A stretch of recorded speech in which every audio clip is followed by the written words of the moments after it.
Donc, correction de l'exercice 21, page 219, qui est plutôt sur l'aspect mathématique du chapitre. Première question, comment évolue la période d'un signal électrique si on double sa fréquence? Alors, donc ça vient de la relation F égale 1 sur T, qui dit que F et T sont inverses l'un de l'autre. Ça veut dire que leur évolution se fait en sens inverse. Quand l'un augmente, l'autre diminue, et inversement. Donc forcément, si on augmente la fréquence, si on double la fréquence, bah, en contrepartie, du coup, eh bien, la période, elle va être divisée, elle, par 2.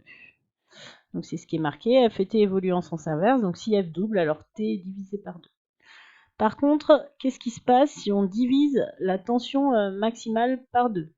En fait, la période et la tension maximale, c'est-à-dire la hauteur du signal, ça veut dire est-ce que le signal va être plus ou moins fort, bah, ils n'ont pas de lien entre eux. Donc s'ils n'ont pas de lien, peu importe qu'on change l'intensité sonore, le fait qu'on parle plus fort ou pas, ça ne changera pas la fréquence. Donc si on divise la tension maximale par 2, alors la période va rester inchangée. C'est juste que le signal va arriver moins haut, 2 fois moins haut que le signal de départ. Donc du coup, si on doit représenter ces deux situations, le signal de départ était le signal rouge. Voilà. Donc lui, il avait, donc si je pars d'ici, je retrouve le même signal ici. Il avait donc une période de 0,8. Donc le premier cas, on double la fréquence, ça veut dire qu'on diminue la période par 2. Bah, si on diminue la période par 2, bah, forcément, ça veut dire qu'on va avoir, le même...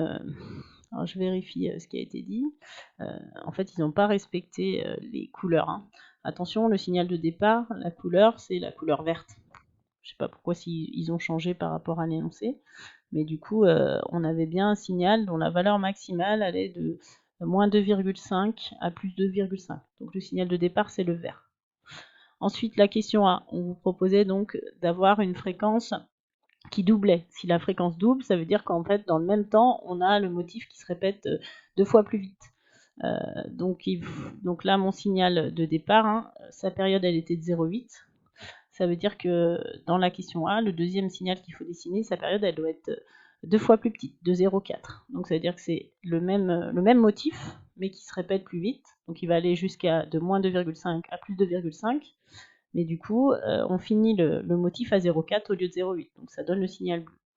Et enfin, on divise cette fois la tension par 2. Donc quand on divise la tension par 2, on a dit que ça n'avait pas d'effet sur la période. Donc cette fois, c'est le signal qui est dessiné en rouge. C'est pas très logique qu'ils aient pris ces couleurs-là, mais c'est comme ça. Donc ça veut dire que si on divise par 2, bah, au lieu d'aller jusqu'à moins 2,5, il va jusqu'à moins 1,25, logiquement, jusqu'à plus 1,25. Et du coup, on va avoir la même période, donc de 0,8. Donc le signal est seulement 2 fois moins haut. D'ailleurs, ils n'ont pas bien respecté là. On devrait avoir 1,25 ici alors qu'ils ont mis 1,5. Donc voilà, après vous avez compris l'esprit dans l'idée. Allez, bon courage pour la suite.